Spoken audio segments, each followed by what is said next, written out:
Pessoal, fala os 5 erros mais comuns de quem tem dengue, né? Que você não pode cometer. Primeiro aspecto, entenda, dengue é uma doença endêmica, uma doença que tem muito surto, muito caso aqui no Brasil. Pra vocês terem ideia, ano passado a gente está falando da ordem de 6 milhões, foi muita gente tendo dengue, né? E aí é importante a gente separar.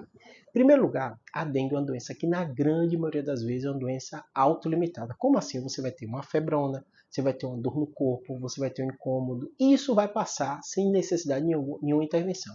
Na grande maioria das vezes, esses 6 milhões de casos que a gente viu foram pessoas que tiveram mal-estar. A maioria foi lá no posto, fez o teste e tal, voltou para casa e melhorou. Mas dessa porcentagem, né, quando a gente olha, há uma quantidade de pessoas que tem a forma grave. E esse é o grande erro principal que eu vejo a maioria das pessoas. Mesmo que você vá no médico, o médico avalie, que ele ache que é dengue, que ele faça o teste e confirme que é dengue, você pode ter complicações depois. Ou seja, a medicina é uma coisa dinâmica. Se você foi, o médico supervisor de dengue fez o teste, fez a avaliação, te deu orientação e você piorou, volte.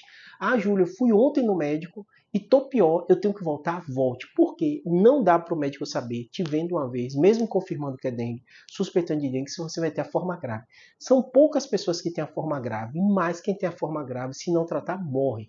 Ou seja, tem doença que, apesar de ser raro complicação, como é uma doença tão frequente, se você tiver qualquer sintoma de hemorragia, de dor de cabeça muito intensa, de mal-estar, de prostração muito intensa, volte. Em primeiro lugar, o médico pode ter se equivocado no diagnóstico e você nem ter dengue, ter outra doença, ter uma gripe, ter outra coisa que ele vai interferir, né? Ou você tem a forma grave. E aí ele vai fazer teste de plaquetas, vai fazer uma série de testes para confirmar a forma que você tem, né?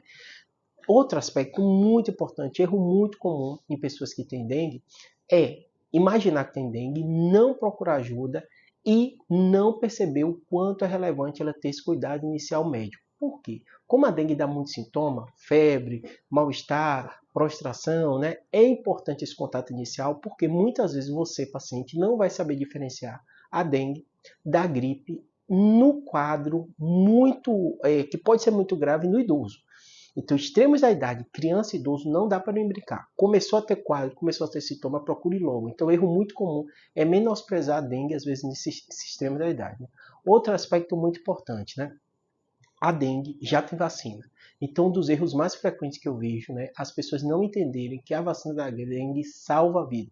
Infelizmente, o SUS escolheu um grupo muito seleto ali de crianças, 10, 14 anos de idade, né, ou os adolescentes, né, que segundo o Ministério da Saúde, eu sei que tem relação com o custo disso, né, foi o grupo que mais internou. Então, essa população, a população de adolescente, foi a prioridade. Infelizmente, é a população que menos vai tomar vacina e é a população que